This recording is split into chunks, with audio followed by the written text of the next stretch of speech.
Welcome to this explainer.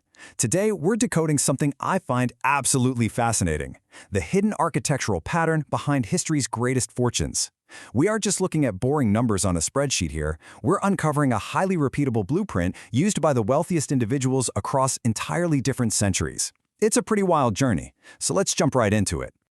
So what exactly separates the richest men in history from everyone else who wanted the exact same thing? It's really easy to fall back on the usual answers. We tend to think, oh, they must just be absolute geniuses, right? But history is littered with brilliant people who died broke. Or we think, well, it was just luck. But luck always runs out eventually, and the fortunes we're studying today definitely didn't. And it certainly wasn't just hard work. I mean, somewhere out there right now, someone is grinding through an 18-hour shift and still struggling to make rent. No, there was something else at play here. A very specific pattern, a totally different way of viewing money, time, and risk that almost nobody else shared. Okay, let's dive into this because we're all fed the exact same myth. Get a good job, save what's left over, climb the corporate ladder, and just wait. It's not a bad story, but it unequivocally did not build the largest fortunes in history. Almost none of these titans got rich from a standard paycheck, and literally not one of them saved their way into a fortune. What they understood, way earlier than their peers, was a completely different relationship with money. They didn't see money as something you get paid in exchange for your time. They saw it as something you build machinery to generate automatically while you sleep. And that single mental pivot, it changes absolutely everything. To see how this machine is actually built, we're heading to Section 1, Titans of Infrastructure. Let's travel back to the industrial era and see how this whole system was first forged. Picture this. It's 1863, and a 23-year-old bookkeeper named John D. Rockefeller is looking at the booming American oil industry. But where others saw opportunity, he saw a completely broken system. While his competitors were out there bleeding each other dry on price and getting crushed by railroad fees, trying to win by just refining oil a tiny bit better than the next guy, Rockefeller didn't even try to play that game. He wanted to own the board. He bought up refineries not to run them better, but to control the supply itself. Then he negotiated these massive volume discounts with the railroads. The core lesson here isn't just about being aggressive. It's that Rockefeller realized true power meant bypassing normal competition altogether to control the underlying infrastructure everyone else literally needed to survive. Now, jumping over to the smoky steel mills of Pittsburgh, a Scottish immigrant named Andrew Carnegie had a slightly different light bulb moment: vertical integration. He figured out that if he owned the iron mines, the coal fields, the railroads, and the mills, literally every single link in the supply chain, that absolute control was his. No supplier could suddenly raise prices and hold his business hostage, and no rival could ever hope to undercut his costs. He built a completely self-sustaining machine. And that machine worked so perfectly that it leads us directly to a staggering number. In 1901, Carnegie sold this incredibly efficient steel empire. The price tag? $480 million. That was a sum so utterly massive for its era. It instantly made him the richest man in the world. But you know what? The person who handed him that check is actually just as important to our story. That buyer was J.P. Morgan, and Morgan represents a totally different piece of the Billionaire Formula. Morgan didn't dig for ore, he didn't refine a drop of oil. His edge wasn't industry at all, it was trust. During major economic panics, when the entire American banking system was practically collapsing, Morgan stepped in and acted almost like a one-man central bank to stop the bleeding. His absolute genius was capital allocation. While normal bankers just lent money to companies, Morgan was playing a much higher-level game. He was the guy deciding which companies even deserve to exist in the first place. Fast forward just a bit and we hit another massive paradigm shift with Henry Ford. Ford looked at the automobile, which, keep in mind, was basically just a luxury toy for the rich back then, and he saw a mass-market product. He brought in the moving assembly line, slashing build times from over 12 hours down to just 90 minutes. But instead of quietly pocketing all those savings, Ford shocked the world with a brand new standard: $5 a day. He doubled the going wage for his factory workers. Why on earth would he do that? Because well-paid workers stay longer, they work harder, and, crucially, they could eventually afford to buy the very cars they were building. Ford wasn't just manufacturing automobiles, he was manufacturing the consumer market that would buy them.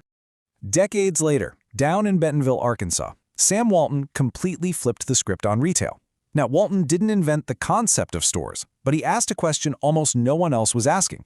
What if the supply chain itself was the competitive advantage?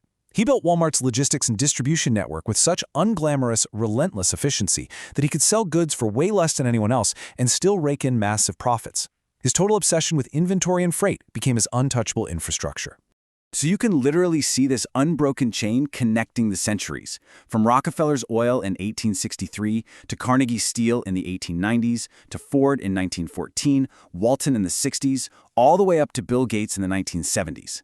We're talking different centuries, completely different industries, but the exact same pattern of building systems instead of just working a job. Which brings us nicely to Section 2, the modern masters, showing us how adapting this formula proves it is very much alive today. Look, we absolutely cannot talk about modern wealth without bringing up Warren Buffett and Charlie Munger. Now, Buffett actually started out hunting for cheap, kind of mediocre companies, but it was Munger who shifted their entire focus to the concept of the economic moat, buying wonderful companies at a fair price, companies with a durable advantage that competitors simply cannot cross. But you know the real secret engine underneath their massive success? Time. Buffett built the vast majority of his fortune after he turned 50. Compounding was their actual mechanism, and patience was the fuel running the whole thing. And this brilliantly illustrates how the pattern adapts to our modern world through asymmetric bets. Bill Gates realized the real money wasn't in building the hardware, it was in owning the software standard that every single machine was forced to run on. Jeff Bezos, he just started with books to test a much bigger idea, infinite shelf space. That eventually led to Amazon Web Services, where he ended up controlling the actual cloud infrastructure of the internet itself. Elon Musk took massive risks, not to compete in existing markets, but to reshape entire economies with electric vehicles and reusable rockets. And Bernard Arnault quietly assembled a portfolio of storied fashion houses, betting that luxury itself was the ultimate enduring asset. 11 men across different eras, all using the exact same underlying architecture. Taking all of this incredible history into account, we can finally distill it down in Section 3, the Billionaire Formula. Here it is, the actual blueprint, methodically laid out. Step 1. Build systems that earn while you sleep. Step 2. Think in decades, so compounding can actually work its magic, not just in short-term quarters. Step 3. Control the rules instead of just blindly competing in someone else's game. Step 4. Master capital allocation, because where your money goes matters infinitely more than your physical labor. And finally, Step 5. Stay rational and patient. Honestly, just avoiding stupidity on a consistent basis is a massive advantage. This framework right here is the thread tying our entire history together. Now I know what you're probably thinking. Okay, this is fascinating history, but how does this apply to me? Let's transition to some actionable modern relevance with Section 4, Building Your Machine. Here's the crucial step. We have to separate the scale from the mechanism. You don't need to go out and buy a steel mill today or try to build a global supply chain from scratch. The scale these titans operated at is something most of us will never touch, and that's totally fine, because the mechanism is entirely identical. Whether it's a digital product, a piece of evergreen content, an investment portfolio, or an automated software system, you can build a system that earns without your constant physical presence. It really all comes down to adopting this specific mental model. You have to start valuing ownership over labor, patience over speed, and systems over hustle. Look, this isn't magic, and I'm certainly not promising you'll become a billionaire tomorrow. But it is the exact same lever that Rockefeller and Bezos pulled. Reinvest instead of spending your early gains. Give your systems the years they need to compound. Stop chasing whatever trend is hot this month, and start building real infrastructure in your own life. Every single person we talked about today lived in a totally different world, with different technologies and different rules. But they all leveraged the exact same quiet truth. Fortunes are never built by people who are just chasing money. Fortunes are built by people who build something that money simply cannot help but flow toward. While the rest of the world was out there desperately chasing a paycheck, they built the machine. So what kind of machine are you going to build? Thank you so much for joining me for this explainer. I really hope it completely shifts how you view your time and your work.